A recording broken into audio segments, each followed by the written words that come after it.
Hello, everyone. My name is Demonte Ellison. I am here to present my presentation on the problem with sports media. My presentation is a very involved presentation when it comes to the audience and you guys, but due to us not being in class and due to Mr. Mogil catching COVID, hopefully he gets better. I will try my best to go ahead and answer all of these questions and explain everything that I have inside of my slide. And I also have a little game that I wanted to play with you guys. But sadly, we can't do that. So, with that being said, I will go ahead and get this presentation started. Um, so for the introduction of my topic, the problems in sports media. You guys know what media is, of course. Media is just like anything, it's the consumption of information, it's the gather of information for us, the public, to consume because we want to know about our favorite things, what we like, our celebrities, our athletes, or anyone that is very important to us or that we look up to. We want to know about them. So with sports media, the same thing, but just pertaining to sports, basketball, football, UFC, anything that revolves around physical activity. That's what sports media is touched on. When it comes to um, anything that you want to know about any sports, this is who you turn to because they're supposed to be professionals in that department. But later in this presentation, I'm going to show you what the problems is with the sports media nowadays and why everything needs to change for the time coming. So for my DRQ, um, I was asking the question on why is sports media becoming more unreliable nowadays.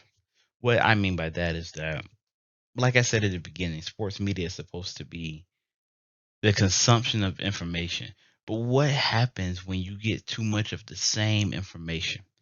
For example, there's a player named Kyrie Irving.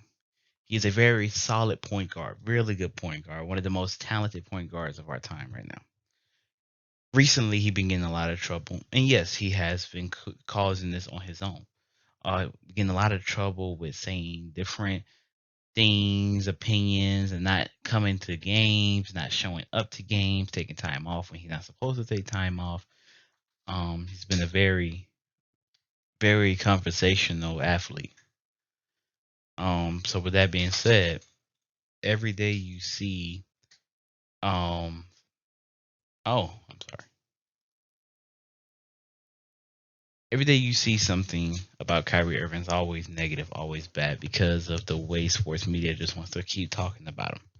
He always just go ahead and just anything that goes on bad in the NBA that he does, it's all national coverage. It's all they talk about. It's all they want to talk about.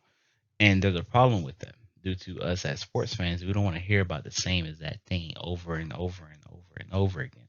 Due to that, the numbers for um, Fox, ESPN has been going downhill. They don't reach the same amount of numbers that they used to. They don't reach the same amount of people as they used to, and people don't tune in as much as they want to, due to the fact that they are tired of hearing about the same thing over and over again when it comes to Kyrie Irving. And also another example is Kevin Durant. Kevin Durant is a predominant small forward in the NBA. He is one of the best shooting small forwards ever to be in the league.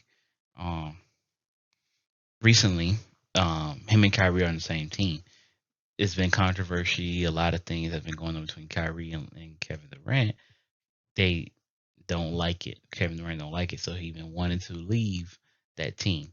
But ever since that happened, everyone will make predictions of what might happen, how this might happen, might that might happen. But when they only talk about that, it doesn't shine the light on other players that deserve that same light when they're scoring 50 or 40 points a game. But no, the only thing that we talk about, or the sports media members talk about, is a trade that never happened. So earlier when I said the numbers of ESPN and Fox are going down, here's are the numbers that I'm going to show you guys now. So as you can see for the viewing numbers for ESPN, in the early 1980s when ESPN first debuted on the airwaves, the of course as any startup company, any startup of any kind, always going to be at a low number. But with ESPN being owned and operated by Disney, Walt Disney Company, of course the numbers were going to grow. So with that being said, during the early 1980s going up, that's the prime time of the Celtics, the Lakers, the Bulls. You had all those teams. Had national cover. Didn't have all national coverage at first. ESPN didn't own the rights to show those games on their platform yet.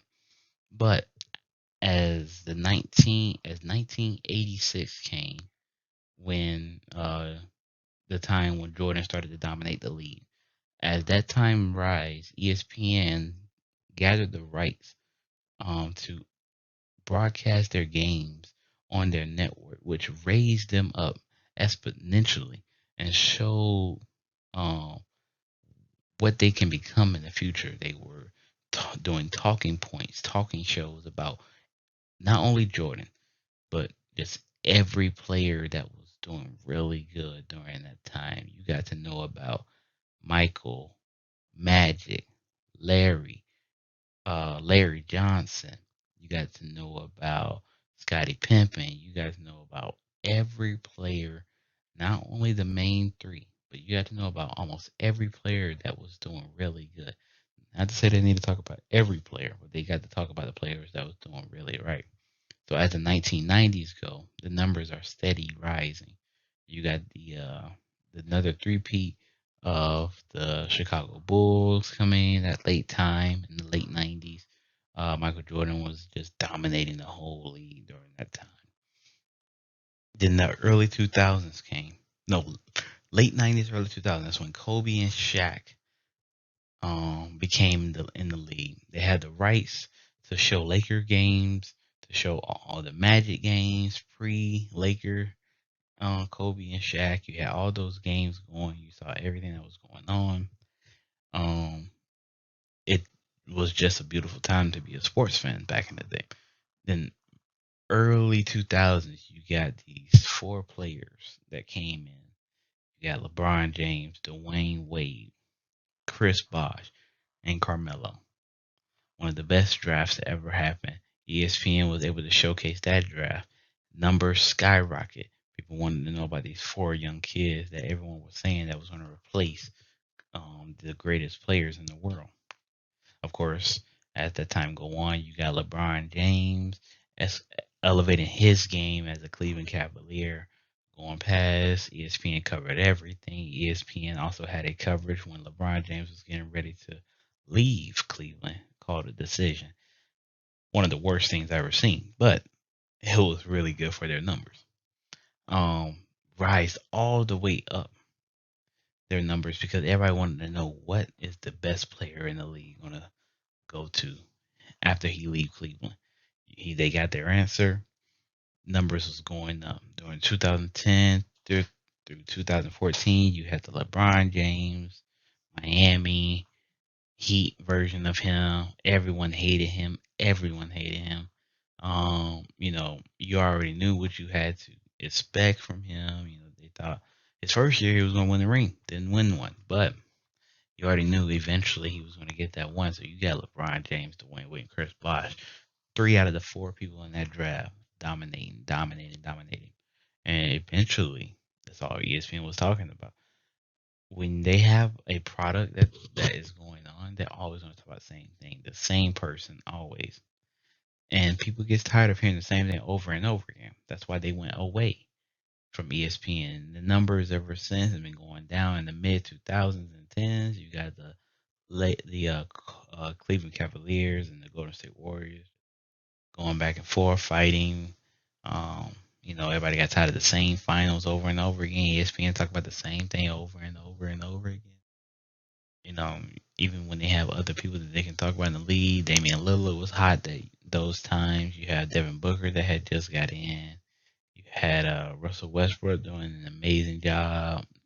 Paul George. You had all these players, but you refuse to talk about them. You only talk about the main people in the finals. But I guess whatever ESPN asks their journalists to do is what they have to do. So with that being said, here's an example of why the knowledge that they give is not good because you don't know most of the players that are in the league. For example, I'm sorry, I went ahead of myself. So what I want social media, I mean sports media, sorry, to look like nowadays, it should be the impact that um show the impact that a player has on the team. If they score 50 points, you should show that 50 points. Show that they're doing really good on that team and give them the light that they deserve so they can be better and better. So because not only fans watch this, but you got GMs, owners, you got staff, you got scouts, you got people watching these players so they can know, hey, we want them, or hey, we gotta watch out for them. We gotta make sure we get a game plan against this player so he won't be able to beat us. So that's what they should be doing. Not just talk about bad things, but use their platform as a tool for other people. They should look at it like that because most people use sports media to keep up with their favorite teams. And most of the time, their favorite team is not being talked about because they're being overshadowed or overlooked of teams like the Lakers and um, you know, all these teams that are just not relevant at the time. So, like I said, here's an example of how sports media has been failing people nowadays. Let's play a game. Now, I don't know if you guys know who this is. Maybe some of you do, maybe some of you don't. But it's one of the best players in the NBA right now. His name is LeBron James.